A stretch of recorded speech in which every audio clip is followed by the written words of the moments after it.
Olá, bom dia. Mais uma vez, eu fazendo aqui um vídeo.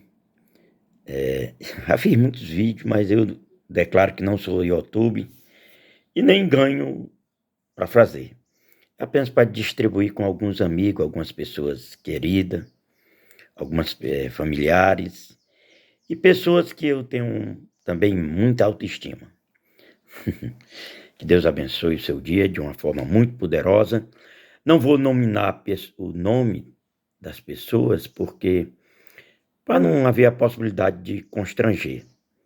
Mas esse vídeo é para você. Eu tenho me comprometido, tá?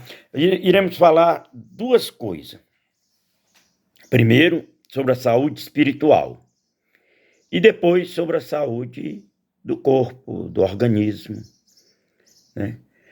Primeiro, algumas informações sobre saúde que eu vou repassar tem o teor só de informação.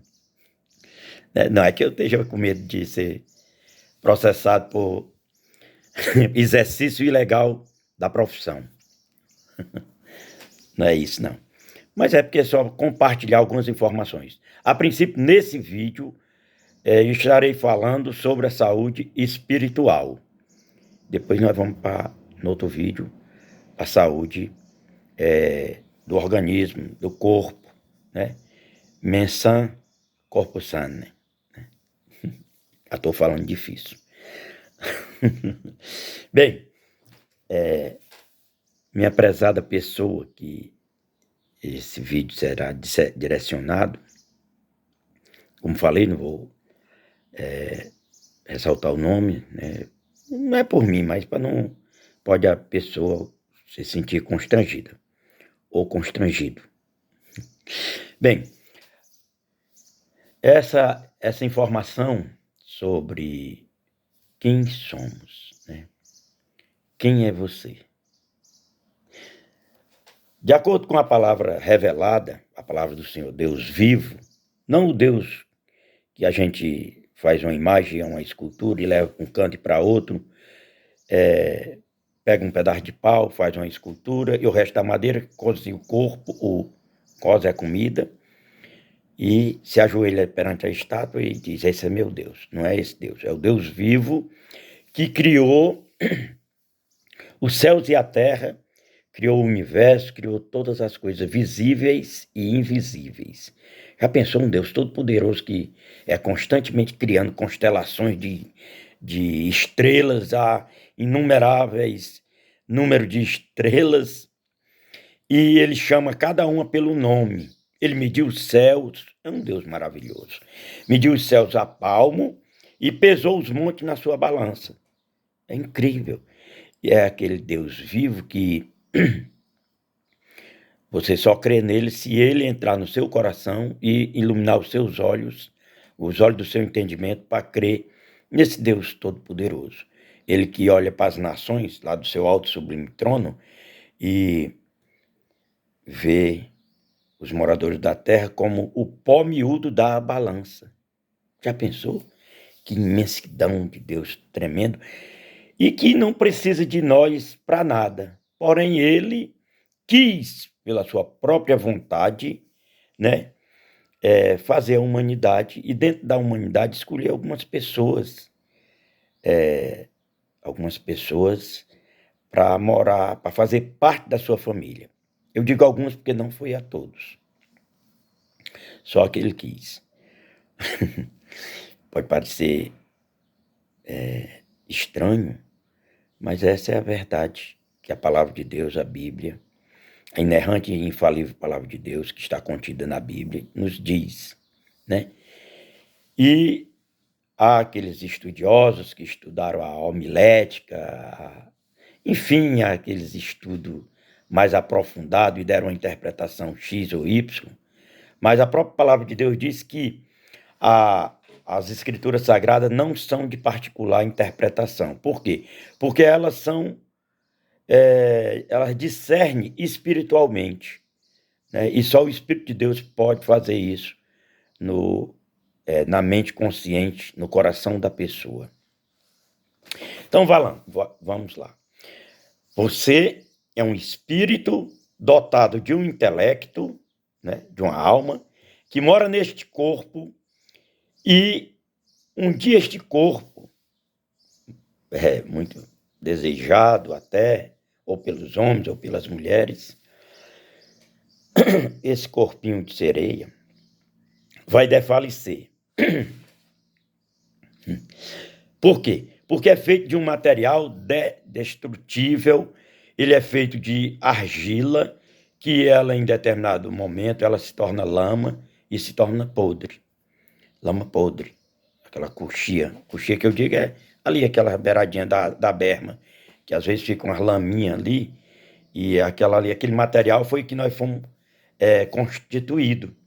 É tanto que os cientistas, e muitos deles não acreditam no Deus vivo, já comprovaram que dentro da nossa pele, no osso, na carne, no sangue, no DNA, há 16 substâncias químicas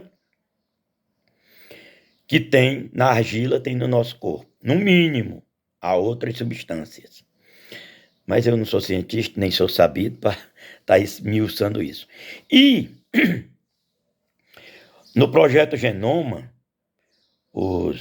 feito pelos exércitos dos Estados Unidos, eles descobriram que dentro na concepção, na confecção do genoma, há as letras do nome de Deus, várias vezes o nome do Senhor Deus vivo, ou seja, o artista fez a sua perfeita criação e assinou, botou a sua assinatura. Né? É incrível isso. Mas foi os cientistas que não acreditam em Deus que descobriram isso. Muitos deles que não acreditam em Deus. Mas há também muitos cientistas que são homens temente a Deus, que receberam o dom de Deus. Então, para que esse vídeo não fique muito longo e muito cansativo, você é um espírito dotado de um intelecto que mora dentro desse corpo. Um dia esse corpo vai desfalecer, mas você não pode morrer. Como não posso morrer? Sim, por quê? O que morre é o seu invólucro, ou seja, o seu envelope, o corpo, né, que é de material deteriorável. Mas você saiu da boca de Deus, né? Você vai dizer, não, eu saí do útero da minha mãe. É verdade. Porém, quando Deus confeccionou o homem da argila, do barro, do pó da terra, ele soprou nas narinas do homem, do ser humano, o fôlego da vida. Você pode ter visto isso já em algum estudo. E o homem se tornou alma vivente, né? E alma vivente. E depois dessa confecção, ele deu obrigações ao homem e tudo, e viu que não era bom que o homem estivesse só e fez a mulher. Dessa vez ele não fez, ele fez da costela do homem, né? Formou a mulher. Então, e aí ele diz, crescei-vos e multiplicai-vos, povoai a terra, enchei a terra.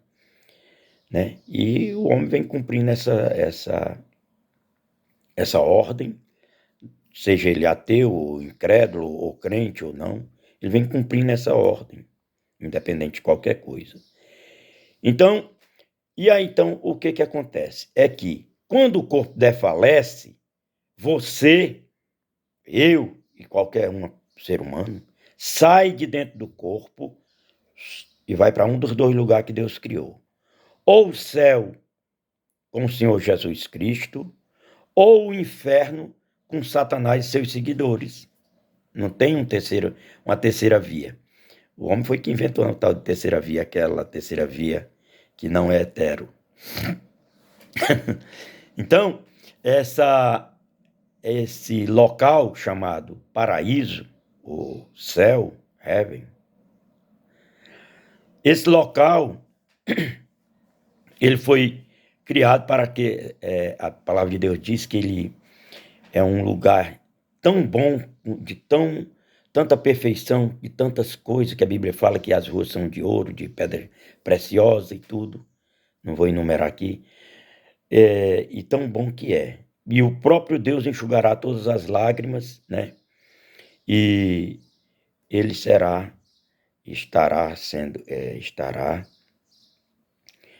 teremos a comunhão direta com o próprio Deus no paraíso. E viveremos eternamente a eternidade, porque somos um espírito que saímos da boca de Deus, que somos um ser eterno. Não podemos morrer. O que morre é o nosso corpo, né? Comprovadamente. Então, esse lugar onde o próprio Deus enxugará todas as lágrimas, um local de regozijo eterno, de felicidade contínua, mas esse é o primeiro lugar, que está reservado para aqueles que o amam, o paraíso. Aqueles que receberam o seu único Filho, nosso Senhor e Salvador Jesus Cristo, como seu único e suficiente Salvador e Salvador da sua vida. Que quando foi no tempo oportuno, Deus enviou o seu próprio Filho, né, que já estava com ele antes da fundação do mundo, é claro, que ele não é um ser criado, Jesus Cristo não é um ser criado, ele estava com Deus, a Bíblia diz que no princípio era o verbo estava com Deus e o verbo era Deus. E ele se fez carne e habitou entre nós, e nós vimos a beleza do unigênito Filho de Deus. Então, ele veio para cá, nasceu de uma mulher virgem, sem a concepção do homem. Isso que eu estou dizendo, você já aprendeu no catecismo, na escola. Mas eu estou só reavivando. Ele nasceu de uma mulher virgem, Maria. Deus escolheu essa mulher, achou graça aos olhos dela, ou seja, um favor imerecido. Graça quer dizer um favor imerecido. Ela não merecia, mas Deus a escolheu, né, porque ele tinha confeccionado essa mulher para essa finalidade. E Deus derramou do seu Santo Espírito sobre o ventre desta mulher, desta santa mulher, e ela concebeu do Espírito Santo. Jesus Cristo, ela teve o seu parto normal, uma criança normal, e aquele era o filho do Deus unigênito. E ele cresceu em estatura e tudo. A história prova disso, tanto a história secular como a Bíblia. E no momento certo, aos 30 anos, ele se tornou mestre, porque só podia ser mestre a partir dos 30 anos. E ele passou 3 anos aqui na Terra, apregoando as boas notícias do céu, ou seja, as boas novas, que quer dizer o Evangelho. Né? E o Evangelho é poder de Deus e salvação para os que creem. E então ele cumpriu o ministério, ou seja, o serviço dele, ministério, serviço. 3 anos aqui na Terra, arrebanhou um número de discípulos, né? E chegou a hora dele morrer. Ele era o Cordeiro do mundo, o Cordeiro de Deus que tira o pecado do mundo, a nossa Páscoa. E ele foi imolado, ou seja, foi assassinado, né?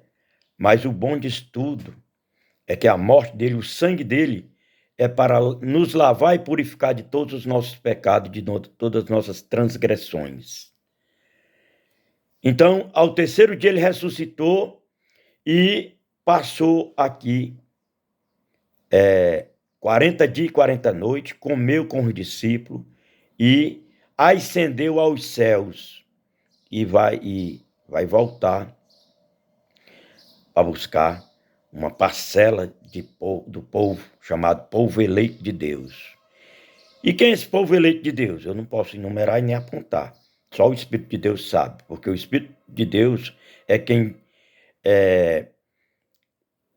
ele vai discernir no ser humano, convencer o ser humano do pecado, do juízo e da justiça.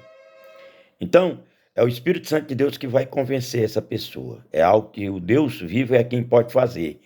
E esses eleitos, ele nos elegeu nele antes da fundação do mundo. O mundo nem era feito quando ele nos elegeu. No planejamento de Deus, Deus elegeu um número de pessoas, né? E na plenitude dos tempos, Jesus Cristo veio, cumpriu seu ministério, derramou seu sangue para lavar e purificar de todos esses, o pecado, todos esses eleitos. E disse para os homens, os anjos queriam fazer essa função e ele disse aos homens: portanto, ide por todo mundo e pregai o evangelho, ou seja, pregai as boas novas do céu, que Deus está tão satisfeito com o sacrifício de Jesus Cristo, que para ele é um prazer muito grande perdoar um pecador arrependido dos seus pecados, que pecaram contra o Deus Santo, contra o Deus vivo. E esse sangue da nova aliança é o sangue que purifica o ser humano de todo pecado, de toda transgressão. E como fazer? Como fazer? Nada, eu tenho dito que nós não podemos fazer nada. Deus é quem faz a salvação nos seus eleitos. Se você está ouvindo o Evangelho, porque o Evangelho, ele é poder de Deus de salvação para o que crê, mas também ele para os que não crê, é a perdição. Deus tem, mais uns minutinhos, Deus tem uma penitenciária de segurança máxima para aquelas pessoas que o odeiam. Deus tem essa penitenciária, essa prisão é de segurança máxima. Ninguém pode sair lá, não tem saída. Quem está lá, a palavra de Deus diz, quem está lá não pode passar para cá. E quem está aqui no céu, Lucas 16, 19 ao 31. Quem está aqui, ainda que quisesse, não poderia ir para lá. Por quê? Porque Deus já determinou quem seria salvo e quem seria condenado. E o Evangelho, crer no Evangelho, é preciso o quê? O que nós podemos fazer para ser salvo? Um carcereiro, lá em Filipe, uma cidade de Filipe, disse: o que é que eu posso fazer para ser salvo? Ele crê no Senhor Jesus Cristo e será salvo tu e tua casa. Então, de sorte que a fé vem pelo ouvir pela palavra de Deus, né? Se com a tua boca tu confessares o Senhor Jesus e crer no teu coração que Deus o ressuscitou dentre os mortos, será salvo. Esse é o princípio básico da salvação. E como fazer? Deus vai vir no seu coração, iluminar o teu entendimento e dar fé para crer no Evangelho. E o que eu posso fazer agora? Clama. Ele diz: clama a mim e respondeste-ei coisas grandes e firmes que não sabe. Mas qual é o nome? Se você não sabe qual é o nome do Deus vivo, você pode falar: ó Deus vivo, Pai do Senhor Jesus, o único Deus vivo e verdadeiro, tem misericórdia de mim, que eu sou pecador, pequei contra ti e contra tudo que é sagrado, mas me perdoa em nome do Senhor Jesus, entra no meu coração, ilumina o meu entendimento e me dá fé para me crer, porque se os homens falar, eu não vou acreditar, mas se o Senhor Deus falar no meu coração, através da tua palavra, vou ler a tua Bíblia, principalmente o Novo Testamento, em voz alta, e é o Senhor falando, e eu vou crer, porque o Senhor vai falar ao meu coração, e nunca mais eu serei a mesma pessoa, serei uma nova criatura em Cristo Jesus. Olha, já está há quase 20 minutos, espero que você medite no que foi dito aqui, leia a Bíblia, independente dela ser a Bíblia católica ou a Bíblia dos evangélicos, a Bíblia dos cristãos, principalmente a tradução King James, ou a Bíblia de Genebra, ou a tradução João Ferreira de Almeida, que foi um português que Deus usou ele de uma forma poderosa para traduzir os manuscritos, né? Há mais de 400 anos atrás, mais ou menos. A Bíblia, ela foi composta por 40 homens de 40 nacionalidades diferentes e vários idiomas diferentes, pessoas de várias classes social e profissional, douto e indouto, e levou 1.600 anos para ser composta. No entanto, não há nenhuma contradição, nenhuma inerrância, nenhuma infabilidade. Os únicos erros que tem na Bíblia foram os que eu cometi, certo? Só. Os erros que ela tem é o que nós, seres humanos, cometemos. Então, meu prezado, minha prezada, sem citar nome, leia a Bíblia e creia que o Senhor Deus é o galardoador daqueles que o buscam. Esse videozinho vou mandar para você, certo? E depois vamos falar sobre a saúde do corpo, né? Lembrando que eu não sou doutor, não sou formado, não tenho nenhuma qualificação na área de saúde, mas há algumas informações durante ao longo